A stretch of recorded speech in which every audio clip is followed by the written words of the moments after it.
Dah,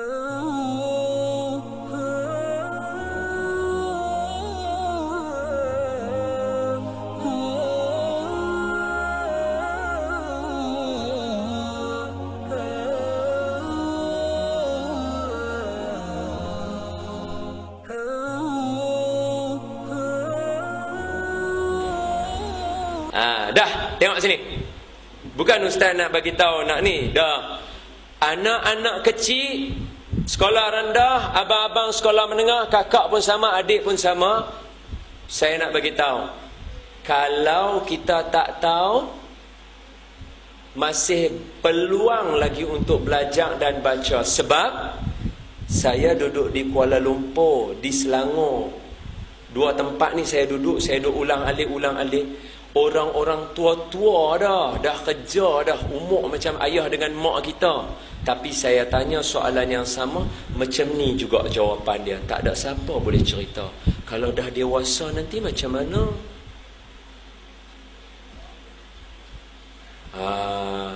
Jadi duduk sekolah, tengok ustaz semua.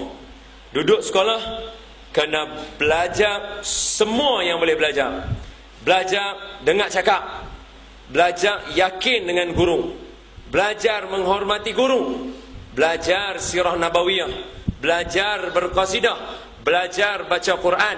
Belajar buat silap. Belajar bertaubat. Belajar minta maaf. Belajar semua.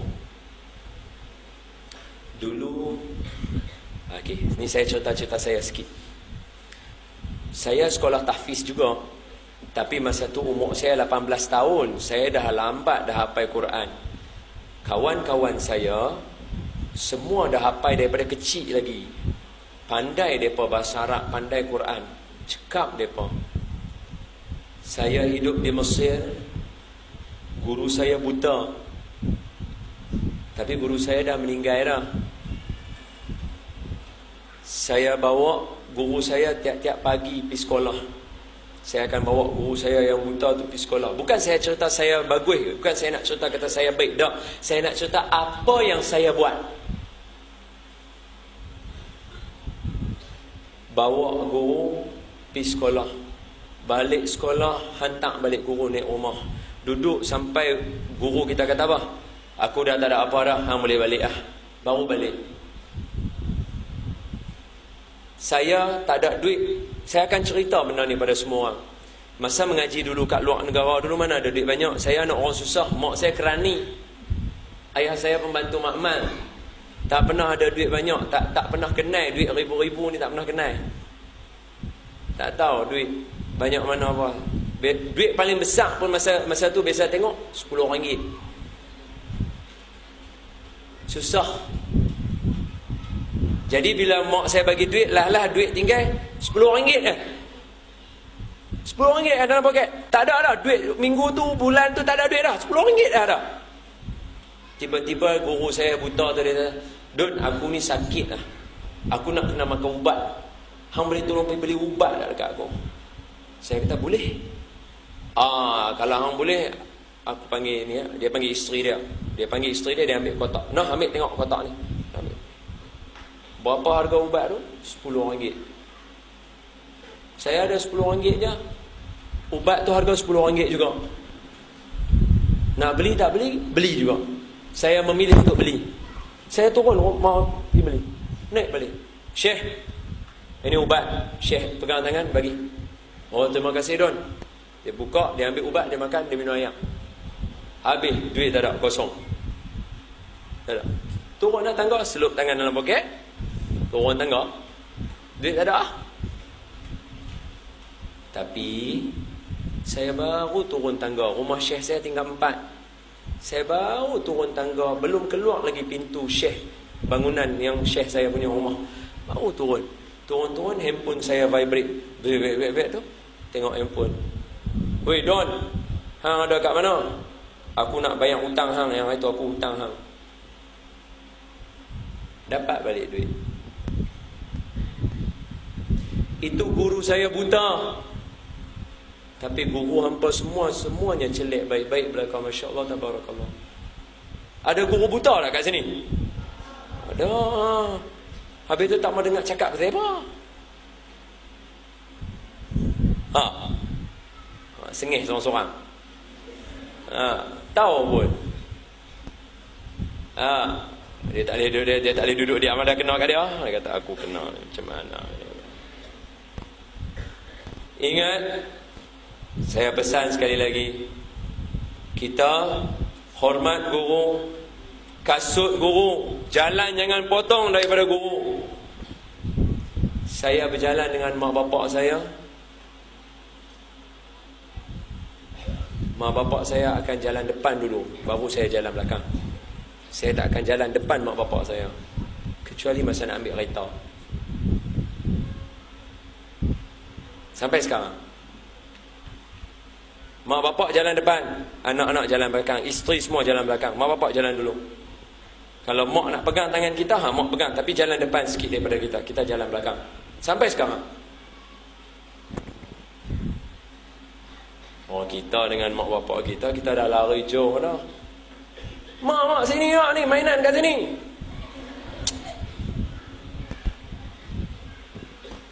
Tak apalah, tapi belajar. Pengajaran yang pertama, yang tadi. Pengajaran yang kedua, Allahumma salli ala Sayyidina Muhammad. Allah kata apa dalam Quran? Tolong saya. A'udzubillahi minasyaitonir rajim. فَإِذَا قَرَأْتَ الْقُرْآنَ جَعَلْنَا بَيْنَكَ وَبَيْنَ الَّذِينَ لَا يُؤْمِنُونَ بِالْآخِرَةِ حِجَابًا مَسْتُورًا. Sekali lagi. فَإِذَا قَرَأْتَ الْقُرْآنَ جَعَلْنَا بَيْنَكَ وَبَيْنَ الَّذِينَ لَا يُؤْمِنُونَ بِالْآخِرَةِ حِجَابًا مَسْتُورًا. Sadaqallahul Azim. Siapa-siapa yang baca Quran, Allah Ta'ala akan adakan di antara dia dengan orang yang tidak beriman dengan hari akhirat, ada pelindung. Orang tak boleh buat dia apa-apa. Nabi baca Quran, Nabi baca doa, Allah pelihara Nabi. Kita baca Quran, baca doa, Allah pelihara kita. Jangan sekali-kali tinggal Quran. Jangan masa nak tasmik saja baca Quran. Jangan. Baca Quran hari-hari. Baca Quran hari-hari. Allah ustaz, kami memang selalu baca Quran, hari-hari kena tasmih Quran. Bukan, tak mau. Yang ni yang lain daripada yang sekolah punya. Lepas semayang baca Quran. Boleh? InsyaAllah ta'ala a'lam. Wallahu a'lam. Habis. Okey. Mudah-mudahan dengan nasihat saya yang sedikit itu, poin yang paling utama sekali, orang Islam orang yang hebat. Jangan rasa lemah. Di sini semua orang duduk dengan qasidah, duduk dengan baju jubahnya. Ini baju hari Jumaat, betul? Baju sekolah, baju pengawas apa kata tadi? Pakai baju biru apa kata tadi? Yang bawa bunga manggar apa kata tadi? Kan? Di sini pakai baju elok-elok, jubah elok-elok, baju sekolah elok-elok, tain elok-elok, kasut elok-elok. Nanti bila dah besar pakai elok-elok juga. Nak ragat, nak lawa, nak pakai ni boleh, tapi elok-elok. Jangan seluak sin-sin sebelah, jangan seluak koyak sebelah tak koyak, ataupun dua-dua koyak, ataupun kat pungguk pun koyak juga. Tunjuk spender kat orang. Tak mau. Dan kakak, saya pesan, maaf noh, orang perempuan ni dia matang lain sikit. Nak pesan lain sikit apa orang noh. Orang perempuan, ingat ni saya pesan, hati-hati. Orang perempuan dia cepat matang. Maaf kalau saya sebut, di Selangor, di KL, sini saya tak tahu, Alhamdulillah lah, harap sini tak ada. Di sana budak-budak umur 12 tahun yang mengandung, yang dapat anak ramai sangat. Kakak jaga diri elok-elok. Sebab Imam Asy-Syafi'i yang jaga dia mak dia. Siapa dia? Qari Al-Quran Mesir yang suara sedap tu, Syekh Mahmud Khalil Al-Husari. Syekh Mahmud Khalil Al-Husari, mak dia bela dia. Sayangnya Syekh Mahmud Khalil Al-Husari kepada mak dia ni, kata Dr. Zulkifli Muhammad Al-Bakri, suatu hari kakak Syekh Mahmud demam, teruk kat rumah dia, dia tak boleh bangun. Mak dia nak pergi tengok kakak dia, tapi hujan lebat masa tu, tak ada kenderaan. Apa Syekh Mahmud Khalil Al-Husari buat? Dia kata, mak nak pergi tengok kakak. Dia suruh mak dia naik belakang dia. Mak dia naik belakang dia, dia kokong mak dia, berjalan pergi sampai ke rumah kakak dia, pergi ziarah kakak dia. Tengok macam mana Allah angkat martabat Syekh Mahmud Khalil Al-Husari. Jadi kakak, hampa semua nanti nak jadi mak, tolonglah jaga diri baik-baik. Hampa punya matang lain daripada orang lelaki. Orang lelaki hak ni semua jenis Naruto belakang ni. Ni semua Naruto punya ni, tak boleh pakai punya. Ni semua Naruto punya. Dia punya otak dia masih relax ni. Kami saya pun sama. Kami semua ni otak main-main lagi. Hampa orang perempuan matang dia lain. Tolong jaga diri elok-elok. Tambah-tambah pula hampa sekolah tahfiz, orang sayang kat hampa lebih daripada orang lain. Tolong jaga diri baik-baik. Saya pun biasa dapat kes budak umur 12 tahun mengandung, 13 tahun mengandung, dapat anak. Lahir anak elok. Tapi dia umur 13 tahun, macam mana dia nak jaga anak dia? Budak zaman sekarang 13 tahun masih dia tak ni lagi, bukan macam tok kita dulu. Kakak, ustaz pesan sekali lagi, maaflah saya pakai gelaran saya ustaz sebab saya bercakap, bukan abang atas ustaz pandai mana dah. Cuma abang atas ustaz pesan dengan elok-elok, jaga diri baik-baik. Nak suka dekat lelaki, nak berkenan tak apa, yang tu memang fitrah manusia, tak apa. Tapi guna jalan elok-elok, minta nasihat ustazah, minta nasihat ustaz.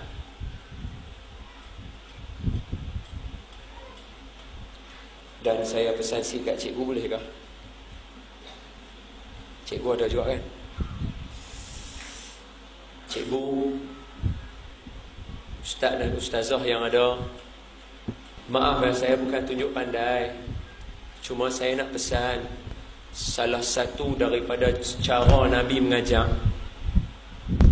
Nabi tengok di mana potensi anak murid, Nabi akan cungkil dan Nabi akan angkat dia jadi orang hebat. Contoh saya bagi dua. Cuba tengok Zaid, cuba tengok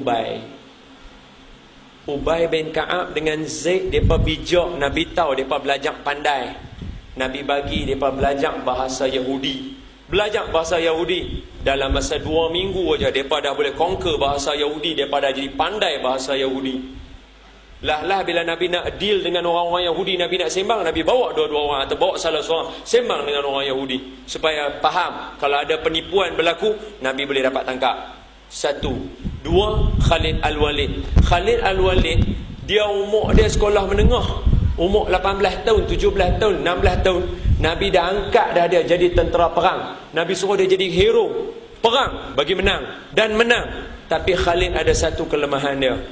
Khalid Al-Walid walaupun dia sahabat Nabi, bila dia jadi imam, dan masa pergi perang apa kan dia jadi imam, bila dia jadi imam, Khalid Al-Walid akan sangkut baca, walaupun surah yang baca tu surah Qul ya ayyuhal kafirun. Dia cari jalan keluar tak jumpa. Wala antum abiduna ma abud wala ana abidu ma abatum wala antum abiduna ma abud wala ana abidu ma abatum wala antum, tak mana yang keluar lakum dinukum, tak jumpa. Khalid sebab otak dia fokus untuk perang, dia perang A1. Nabi tak pernah pun kita baca dalam apa hadis, Nabi kata Khalid ingat dah ayat Al-Quran, Nabi tak pernah tanya dia lagu tu. Sebab apa? Sebab Nabi tengok anak murid yang mana bagus dalam bidang ni, Nabi cungkil bakat dia, Nabi bagi dia jadi apa yang dia nak jadi. Jadi cikgu tolong, anak murid yang ada depan ni ada banyak jenis. Ada yang suka bercerita, ada yang suka melukis, ada yang suka mereka, ada yang suka macam-macam. Tengok mereka, cungkil bakat mereka, bagi mereka jadi orang hebat.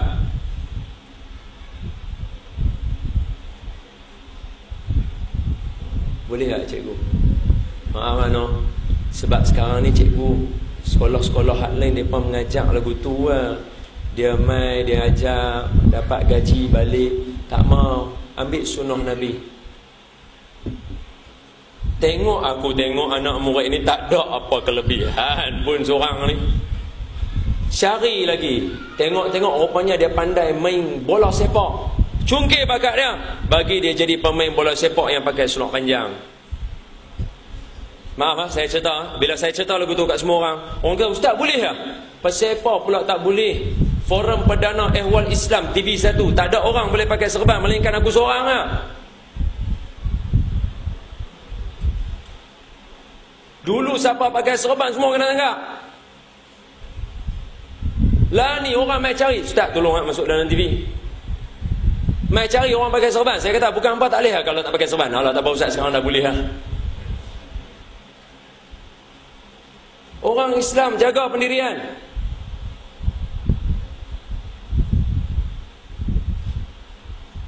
Jaga pendirian. Kita kena pakai soal panjang. Gelecek bola bagi jadi elok, skor bagi gol. Orang nak panggil, "Oi, main-main dengan sekolah kami." Dengan satu syarat. Apa dia? Aku kena pakai soal panjang. Pasal apa? Aku orang Islam. Aku kena tutup aurat. Tak apalah, janji boleh skor. Cantik. Sungguh saya cakap betul. Saya cerita ni betul-betul memang keadaan. Kena hari itu sekali di Mesir. Saya baru balik daripada Mesir. Di Mesir, Duta Besar Malaysia, Duta Besar Brunei jumpa dengan saya, panggil saya, "Ustaz, bagi ceramah kat kami." Saya kata, "Saya main bukan nak bagi ceramah, saya main nak tengok anak saya." Bagi ceramah juga. "Boleh, tapi saya pakai jaket je lah." "Tak apa, jaket pun tak apa, main." Saya seorang aja pakai jaket. Orang lain pula semua lain pakai serban. Terbalik.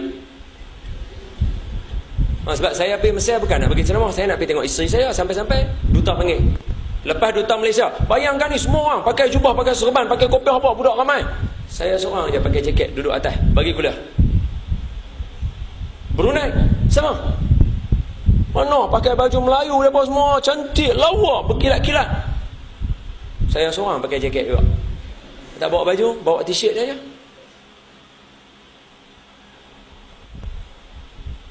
Sebab apa? Sebab orang Islam itu orang yang hebat. Pakaian kita pakaian yang hebat. Walaupun kita tak pakai yang tu, orang tetap nampak kita pakai sorban.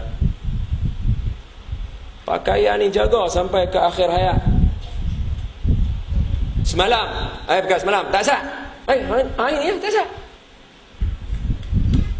Pagi saja lah kan kita. Dia rasa semalam pula dah, silap. Pagi tadi, apa berlaku? Pelancaran. Esok hangpa tunggu. Saya buat kartun macam Upin Ipin. Tajuk dia Tadika Ustaz Don. Semua orang pakai baju lawa-lawa. Kut semua. Aku seorang pakai jubah putih serban. Tapi yang paling banyak tangkap gambar aku. Orang pakai lawa-lawa lain, semua orang tak mau tangkap gambar.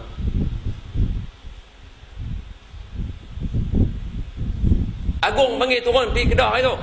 Semua orang pakai, oi lawa-lawa. Aku seorang pakai jubah sorban. Hampa tangkap gambar ramai-ramai. Tak ada masalah. Orang Islam orang yang hebat. Sebab apa? Sebab kita ada Islam.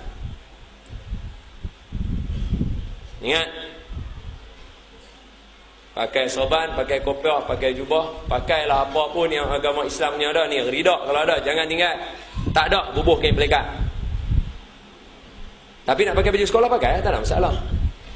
Cumanya, macam saya kata, cikgu, tolong cungkil bakat-bakat anak-anak murid. Sebab saya yakin, tengok muka pun ada ni, boleh cam lah ni. Ni. Ni tukang masak ni aku perasan ni. Duk kali belakang aku tengok. Hang lah aku duk tunjuk. Hang.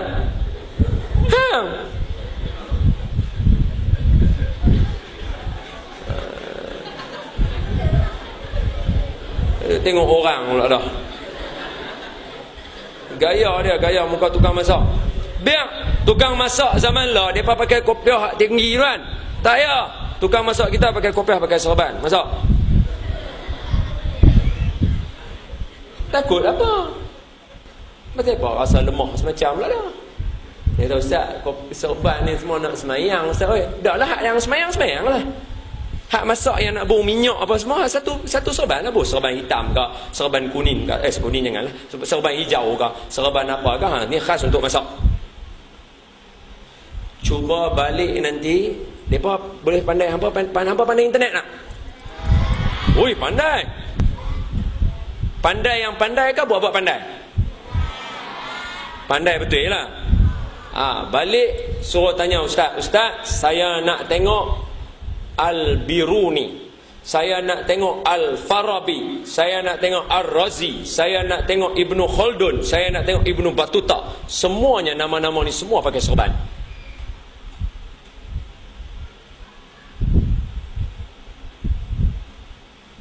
Sini ada nama Ibnu Battuta? Tak ada. Al-Farabi, Al-Biruni, tak ada. Ibnu Sina, tak ada juga. Ibnu Khaldun, tak ada juga. Habis ada apa? Samsul, ada. Samsul, ada. Try satu lagi nama. Hafiz. Oh, ramai. Masuk sekolah tahfiz semua pun nama tahfiz. Jadi Muhammad Hafiz Al-Hafiz. Berapa kali Hafiz ni Hafiz? Azhar ada Azhar. Ada juga. Orang perempuan. Khadijah ada Khadijah. Ada. Awak lelaki yang jawab. Kenal lah. Aisyah ada Aisyah. Aisyah famous ha. Satu lagi ni mesti tak ada. Ruqayyah ada. Ada. Osman ada Osman. Ada. Okey, satu lagi. Ummu Habibah. Ummu Salamah. Tak ada. Zainab. Ummi Kalsum. Tak ada juga. Last nama ni kau ada. Cuba ya teka. Zulaikha. Ada. Macam apa berkenan nama? Kecil-kecil kata telur.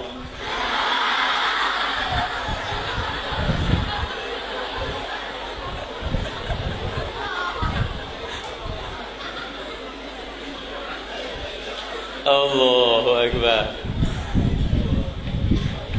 Tak apa. Makna dia kalau dia sebut nama orang perempuan, dia muka dia seronok. Orang laki-laki, budak-budak bila sebut nama perempuan, kenal tak nama Zulaikha? Oh, kenal Zulaikha, seronok dengar. Makna dia normal lah tu.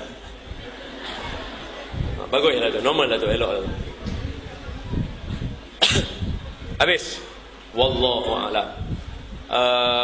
Izinkan saya buat dia punya pengulangan balik. Yang pertama, tolong hormat guru. Hormat guru termasuklah jaga kasut guru, pakaikan kasut pada guru, slipper guru, tangan guru, pegang tangan guru, bimbing guru. Walaupun guru kita tak buta, bawa dia juga, pimpin dia juga, pegang tangan dia juga. Yang kedua, saya pesan orang Islam, orang yang jangan rasa rendah diri dengan orang Islam kita. Sebab apa? Sebab kita ada dan Islam dia mesti kena datang dengan rukun rukun iman yang keempat, percaya dan beriman pada Rasul ada berapa orang? Mulai daripada hari ini semua kena baca cerita pasal 25 orang Rasul, mesti tahu macam mana nak cerita, mesti tahu macam mana siapa lagi Nabi yang Allah Ta'ala angkatkan dia, selamatkan dia macam Nabi Isa. Ada? Tak tahu, saya tak mau cerita. Kena baca. Siapa dia Nabi yang hidup sezaman dengan Nabi Daud sebelum Nabi Daud jadi Nabi?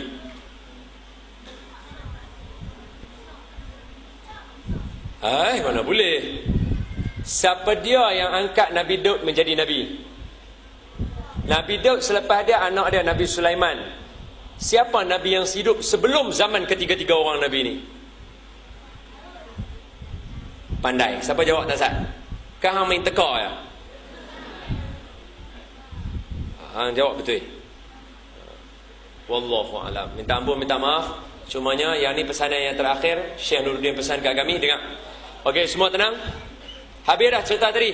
Yang saya kata kena cungkil bakat. Oh lupa, cikgu, pesanan saya tadi satu. Cikgu tolong cungkil bakat anak murid. Tolong cungkil bakat anak murid. Tolong cungkil bakat anak murid. Menggunakan perkataan yang baik itu wajib. Memberi nasihat itu wajib. Berlapang dada dengan anak murid wajib. Yang saya nak tambah tadi, tolong cungkil bakat anak murid. Nampak dia pandai melukis, tolong cungkil bakat dia lukis. Bagi dia jadi arkitek buat bangunan. Sekarang kita tengah nak buat satu bangunan special, bangunan Al-Quran. Di Selangor kita cuba nak buat satu bangunan baru, bangunan khusus untuk Al-Quran.